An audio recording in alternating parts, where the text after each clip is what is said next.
ये जो आप लाल झंडा देख रहे हैं, ये ताइवान का झंडा है। ये ताइवान का एक मिलिट्री पोस्ट है। इस मिलिट्री पोस्ट से लगातार चीन पर नजर रखी जा रही है, इस जहाज पर नजर रखी जा रही है। और आप अंदाजा लगाइए कि यहां पर एक के बाद एक कितनी मिलिट्री पोस्ट है। एक मिलिट्री पोस्ट आपने ये देखी, एक आप यहां देखिए जो लाल झंडा है वो फिर ताइवान का झंडा है। और यहां पर बंकर बना हुआ है, बिल्कुल फॉरवर्ड लाइन का बंकर है ये। ताइवान और चीन के बीच ये ताइवान का बंकर है। वो सेना का ऑब्जर्वेशन पोस्ट ऑफिसर वहां बैठा है। उसके पीछे अगर आप ऊपर पहाड़ी के ऊपर देखें, हरियाली के बिल्कुल बीचों बीच एक बंकर वहां, और वहां हथियारबंद सैनिक भी बैठे हुए हैं। तो पूरी तरह से आप अंदाजा लगा सकते हैं कि चाइना और ताइवान के बीच जो इस समय तनाव है, वो तनाव सीधे तौर पर इस जगह किनमेन आइलैंड पर नजर आता है। और आज तक भारत का इकलौता टेलीविजन चैनल है जो किनमेन आइलैंड तक पहुंचा है। ताइवान के किनमेन द्वीप की अहमियत को शायद बयान कर पाना मुश्किल है। 70 साल पहले चीन की चालों को रोकने के लिए ही ताइवान ने इस द्वीप के चारों तरफ कीलों का पहरा लगा दिया था। वो पहरा आज भी जस का तस नजर आता है, जो चीन की आंखों में किरकिरी की तरह चुभ रहा है।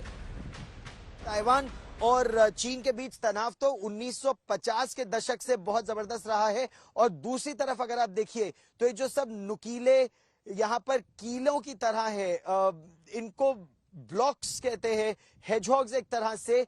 सेकेंड वर्ल्ड वॉर के बाद 1950 में 1949-50 में चीन की तरफ से एम्फीबियस शिप्स की लैंडिंग ना हो जाए, इसीलिए लगातार कोशिश होती थी कि यहाँ पर इस तरह की कीलें लगा दीजिए कि बड़ी संख्या में जहाज और सिपाही ना आ पाए। हालांकि ये द्वीप एक तरह से ताइवान की सबसे कमजोर कड़ी भी रहा, जिसको लेकर चीन अक्सर ताइवान को धमकाता रहता है। तब चीन की चालों का मुंह तोड़ जवाब देने के लिए ताइवान ने एक और उपाय किया। किनारे लगी कीलों के साथ साथ भीतरी हिस्से में एक सुरंग तक तैयार करवा दी। ये सुरंग अब चीन की चाल पर पलीता लगाने के लिए काफी है। सामरिक महत्व के हिसाब से ताइवान की ये ऐतिहासिक धरोहर बन चुकी टनल तक आज तक भी जा पहुंचा, और वहां पहुंचकर उसकी अहमियत का अंदाजा हुआ। अगर चीन ने द ग्रेट चाइना वॉल का निर्माण किया तो ताइवान ने इस तरह की सुरंगों का जाल बिछाया, और ये 1949-50 में ही बननी शुरू हो गई थी। यहाँ किनमेन द्वीप में इस तरह की कहा जाता है हजारों ऐसी सुरंगें हैं, जहां पर उस समय से जब चीन से युद्ध चल रहा था तब से ये सुरंग काम में आ रही थी। इस तरह की कुछ सुरंग अब पर्यटकों के लिए बहुत महत्वपूर्ण है, ताकि उन्हें पता चल सके कि किस तरह की जंग लड़ी गई थी इससे पहले। लेकिन कुछ सुरंगें अभी भी सेना के पास है, जहां सेना आज भी उनका इस्तेमाल करती है। और इस पूरे द्वीप में लगभग 4000 सिपाही हैं, अलग अलग जगह तैनात, बहुत महत्वपूर्ण है। और वो अभी भी इन सुरंगों के जाल का इस्तेमाल करते हैं ताइवान स्ट्रेट के उस पार चीन पर पैनी नजर रखने के लिए, क्योंकि खतरा अभी भी न केवल बरकरार है बल्कि कुछ अनुमान के मुताबिक बढ़ गया है।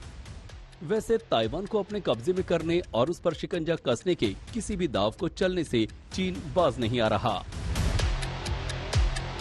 कुछ रोज पहले ही ताइवान ने इल्जाम लगाया था कि चीन किनमेन द्वीप जैसे मॉडल द्वीप बनाकर किसी बड़े हमले की साजिश रच रहा है।